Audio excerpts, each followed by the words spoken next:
को रिहा करो, रिहा करो, रिहा करो। मौलाना कलीम साहब को रिहा करो, रिहा करो, रिहा करो। मौलाना कलीम साहब को रिहा करो, रिहा करो, रिहा करो। कलीम साहब को रिहा करो, रिहा करो, रिहा करो, करो, रिहा करो, रिहा करो। मौलाना कलीम साहब को रिहा करो, रिहा करो, रिहा करो। मुस्लिमों पे अत्याचार बंद करो, बंद करो, बंद करो। मुस्लिमों पे अत्याचार बंद करो, बंद करो, बंद करो। मौलाना कलीम साहब को रिहा करो, रिहा करो, रिहा करो। मौलाना कलीम साहब को रिहा करो, रिहा करो, रिहा करो। मौलाना कलीम साहब को रिहा करो।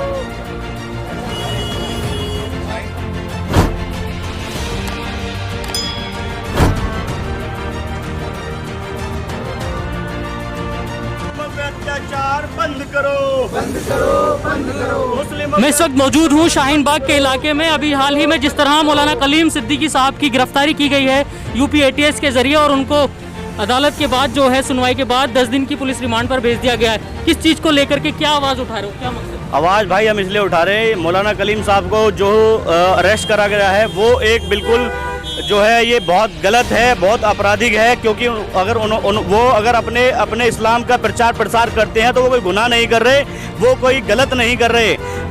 हमें कानूनी जो है संविधान हमें इजाज़त देता है धारा 25 के तहत कि हम लोग अपने धर्म का प्रचार प्रसार कर सकते हैं। तो ये एक चुनाव की तैयारी है यूपी गवर्नमेंट की, जो मुस्लिमों को टारगेट करा जा रहा है, उनके साथ उत्पीड़न करे जा रहे हैं, उनके साथ अत्याचार करे जा रहे हैं और हम अपने उलमाओं का अत्याचार नहीं सहेंगे। आज हम यहाँ ये प्रोटेस्ट निकाल रहे हैं, कल हमें जरूरत पड़नी पड़ी तो हम पूरी दिल्ली और पूरे देश के अंदर भीम आर्मी कार्यकर्ता इसी तरह प्रोटेस्ट निकालेंगे। हम चाहते हैं कलीम साहब रिहा होने चाहिए। ये मैं आपको बता देना चाहता हूँ इस सोशल मीडिया के तहत, क्योंकि मीडिया जितनी भी टीवी पर है वो सब बिकी हुई है और वो दिखा रही है कि 3000 केजी अडानी के प्लांटों में जो 3000 केजी ड्रग्स मिली है उस मुद्दे को छुपाया जा रहा है, उस मुद्दे को दबाया जा रहा है। और ये कलीम साहब को उभार कर उनको अरेस्ट करके जो है ये इस तरीके से मुसलमानों को बदनाम करा जा रहा है, मुसलमानों के ऊपर अत्याचार करे जा रहे हैं, मुसलमानों पर शोषण करे जा रहे हैं। ये बहुत गलत और ये बहुत एक नपुंसक हरकत है यूपी गवर्नमेंट की। बाबा साहब मैं आपको बता देना चाहता हूँ ये आप बहुत गलत कर रहे हो मुसलमानों के साथ, और हम अपने उलमाओं के लिए बिल्कुल बेइज्जती और इस तरह की बातें बर्दाश्त नहीं करेंगे। तो बता देना चाहता हूं हमें जितने भी उलमाओं के साथ में इस तरह की हरकतें कर रहे हैं, हमें सब उसके सब रिहा चाहिए। अगर इस तरह से ये इस तरह से दोगली राजनीति करेंगे, मुसलमानों के खिलाफ अत्याचार, मुसलमानों का शोषण करेंगे, मुसलमानों पर अत्याचार करेंगे तो हम लोग रोडों पे आने का काम करेंगे। और मैं सभी अपने आवाम से कहना चाहता हूँ, अपने मुसलमान भाइयों से कहना चाहते हैं, आज ये आवाज़ शाहीन बाग में उठ रही है और ये आवाज़ पूरे देश के अंदर उठनी चाहिए। ताली मत बजाओ भाई, ये ताली का विषय नहीं है। हमारे उलमा भाई जेल में है, ये ताली का विषय नहीं है। मैं आपको बता देना चाहता हूं अगर उलमा कलीम साहब को रिहा नहीं करा गया तो हम लोग रोडों पे आ जाएंगे। ध्यान रखना बाबा साहब आपने ये बहुत गलत करा है। उलमा साहब की कोई किसी तरह की अभी जांच उनके ऊपर साबित नहीं हुई है, उनको रिहा करना चाहिए। अभी वो 10 दिन के रिमांड पर भेज दिए गए हैं। तो मैं आपको बता देना चाहता हूँ सोशल मीडिया के माध्यम से उनको रिहा जल्द से जल्द उनको रिहा करा जाए और ये उलमा की बेइज्जती जो है हम लोग बर्दाश्त नहीं करेंगे। देखिए मैं आपको बता देना चाहता हूँ भाई, धर्म परिवर्तन वो है जो जय श्री राम के नाम पर हत्या कर दी जाती है, लोगों को मार दिया जाता है, वो धर्म परिवर्तन कहते हैं। अगर कोई अपनी मर्जी से किसी तरह का धर्म परिवर्तन करता है तो उसकी अपनी मर्जी होती है, उसका अपना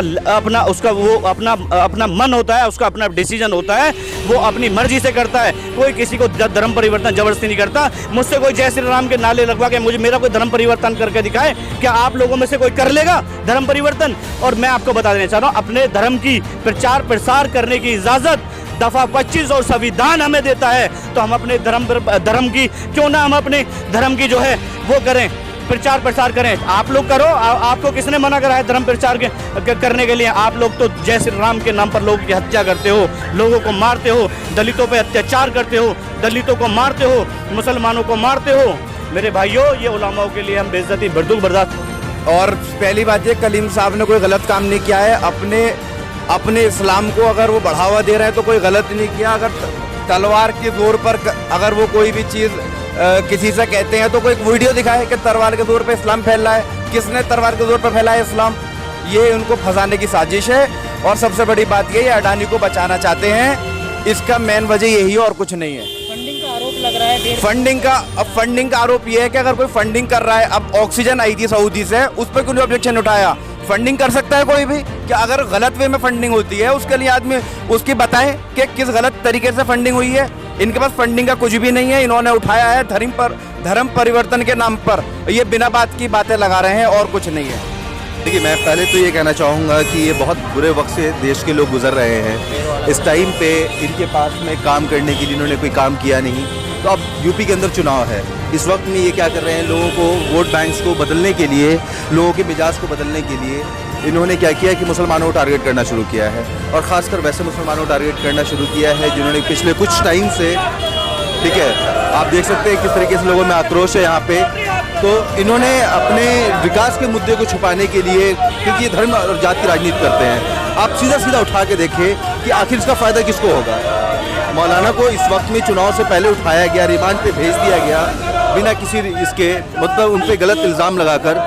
तो हमेशा हिंदू मुस्लिम से रिलेटेड जब भी कोई भी मुद्दा देश के अंदर होगा, उसका फ़ायदा सिर्फ और सिर्फ भाजपा को मिलेगा और किसी पार्टी को नहीं मिलने जा रहा है। और इस बार मौलाना को इन्हें रिहा करना पड़ेगा, और इन्हें आखिरी मैं इस चीज़ को बड़े दावे के साथ कह सकता हूँ, इन्हें इनके खिलाफ कोई भी सबूत नहीं मिलेगा, और यूपी चुनाव से पहले पहले इनको छोड़ना भी पड़ेगा इन्हें, क्योंकि लोग काफ़ी आक्रोश है। तो जिस तरीके से मौलाना कलीमुद्दीन सिद्दीकी साहब की रिहाई की आवाज़ शाहीन बाग से उठ रही है और खासा गुस्सा जो है मुस्लिम आवाम में देखने के लिए मिल रहा है, और भी तमाम लोग यहाँ पर मौजूद हैं। आप देख सकते हैं तस्वीरों में, जुमे का रोज़ है, जुमे की नमाज के वक्त जो है ये आज आवाज़ उठी है ओखला शाहीन बाग के उसी इलाके से। बहुत लोग तमाम यहाँ पर मौजूद हैं, मैं एक एक करके उनसे जानना चाहूँगा कि किस तरीके से वो देखते हैं मुसलमानों के साथ जो ये हालात पेश आ रहे हैं। बहुत ज़्यादा बुरा हो रहा है, बहुत ज़्यादा बुरा कर रहे हैं। आप क्या कहेंगे ये कि मुसलमानों के साथ एक तरह का टारगेट किया जा रहा है, और टारगेट करके उन लोगों को परेशान किया जा रहा है, और कुछ नहीं हो रहा। एक तरह से अपने सत्ता को चमकाने के लिए जो आजकल का जो मीडिया और हर चीज़ जो ये कर रहे हैं, वो बस एक टारगेट कर रहा है, मुसलमानों को टारगेट करो, इनको बस ये करो और अपने फ़ायदा उठाओ, इसके अलावा और कुछ नहीं हो रहा है। अभी जो वहाँ सबको गिरफ्तार किया गया है, अभी इलेक्शन का टाइम है, उनको कुछ ना कुछ तो करना चाहिए अपने प्रचार के लिए, और कुछ अपने दिखाने के लिए तो करना चाहिए। तो उन्होंने यही किया, उनको गिरफ्तार किया और मुसलमानों को परेशान करो, इनके अपेक्षा अपना वोट हासिल करो। भाई साहब, इनके पास जो है कोई राजनीतिक मुद्दा रहा नहीं यूपी के अंदर। किसान इनके पूरा का पूरा खिलाफ हो चुका है। अब ये इस सियासत को गरमा रहे हैं। धर्मांतरण के नाम पर इनका 2022 का यूपी चुनाव होना है, इसलिए इन्होंने मौलाना कलीम साहब को जो है अरेस्ट किया है और उन पर झूठे आरोप लगाए हैं। फंडिंग की बात करते हैं, बिल्कुल झूठ बोल रहे हैं। जो ट्रस्ट हजरत चलाते हैं मौलाना कलीम साहब, उनका तालीम का ग्राउंड रियलिटी बता रहा हूँ मैं, उन पर जाके देखें। ये इनकी कोई रिसर्च नहीं है, सिर्फ झूठे आरोप लगा रहे हैं। तालीम पर जो हमारे मौलाना कलीम साहब ने काम किया है, इतना ज़बरदस्त काम किया है कि हिंदुस्तान में मतलब कोई बहुत कम तंजीमें इस पर काम कर रही हैं। और जो उनको उम्मत की फिक्र है आगे बढ़ाने की, हमारी उम्मत को जो फिक्र है, जो यंग जनरेशन है हमारी, कि उसको किस तरह आगे बढ़ाया जाए, ये कोई जुर्म नहीं है कि हम आदमी अपने बारे में सोच रहा है। हर आदमी अपने बारे में सोचता है, अपने घर वालों के बारे में सोचता है, उसको आगे बढ़ाएं। तालीम पर काम कर रहे हैं, वो कोई गलत काम तो है नहीं कि तालीम पर काम करना। झूठे, बिल्कुल सरासर झूठे आरोप है जो उन पर लगाए हैं। फंडिंग के कोई सबूत नहीं उनके पास। कल तक जो जज ने उनका मतलब जो है वहाँ अबू बकर सब्बाग जिनका केस चल रहे हैं, वहाँ पर जो है पूरी बहस चली। कल तक कोई सबूत नहीं था, जज ने खारिज कर दिया उनको कि पुलिस रिमांड पर नहीं देंगे। आज कौन से सबूत मिल गए उनको? कौन से सबूत मिल गए जो उनको पुलिस रिमांड पर भेज दिया गया? ये सिर्फ जो है झूठी मतलब जो है सब कुछ करना है, और सिर्फ 2022 के यूपी चुनाव की तैयारी है। हिंदू भी इनके खिलाफ हो चुका है, इस बात को जानते हैं, लेकिन ये वही धर्म की राजनीति करते हैं और वही ये कर रहे हैं, और इनके पास कोई मुद्दा नहीं है धर्म के अलावा।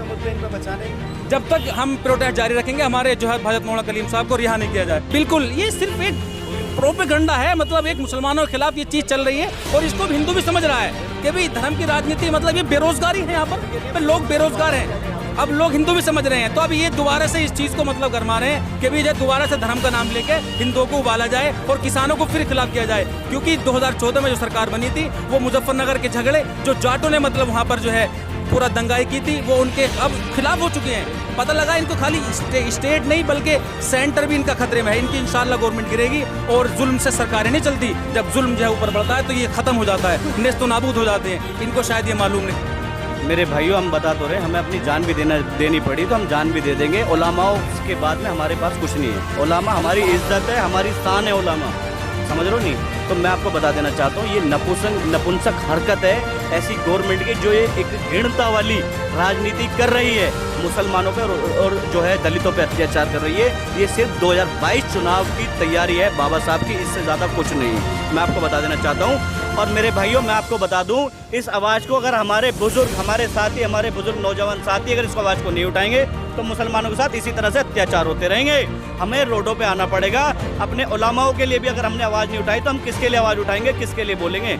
और मैं आपको बता देना चाहता हूँ, ये 3000 kg जो ड्रग्स अडानी के जो है प्लांट में मिली है, उसके लिए न्यूज़ क्यों नहीं दिखाती, उसके लिए क्यों आवाज़ नहीं उठाते? ये प्रशासन क्यों उनसे डरती है, क्यों उनके इशारे पर काम करती है? तो ये मुसलमान और दलितों को सिर्फ टारगेट कर रहे हैं देश के अंदर, भारत के अंदर एक गलत राजनीति, और ये बिल्कुल जो है मुसलमानों पर और जो है दलितों का सिर्फ अत्याचार हो रहा है और किसी पर नहीं हो रहा है। बुजुर्ग भी जो है इस आवाज़ में उठाने के लिए जो है साथ हैं, देख सकते हैं आप तस्वीरों में किस तरीके से देख रहे हैं, क्योंकि मौलाना कलीम साहब की भी उम्र ये बहुत गलत हो रहा है। हर एक आदमी जानता है ये इनकी गलत पॉलिटिक्स है। इस तरीके से जो करना जो है वो हर एक के लिए गलत है, हमारे लिए सबके लिए गलत है ये चीज़ जो है, समझे ना। जिस तरीके से यहाँ पर सबकी एक ही राय है कि जो ये सियासत के चलते यूपी में इलेक्शन आने जा रहे हैं 2022 के, उसी को लेकर के ये तमाम राजनीतिक मफाद के लिए, राजनीतिक फ़ायदे के लिए इस तरीके की जो है कार्यवाहियाँ की जा रही हैं। लेकिन अभी आने वाले वक्त में देखना होगा कि ये कार्यवाही कहाँ तक पहुँचती है और किस तरीके से जो है इंसाफ दिलाने के लिए ये तमाम लोग जो है आवाज़ उठाते रहेंगे। दिल्ली से मैं अब्दुल वाजिद चिश्ती निज़ामी।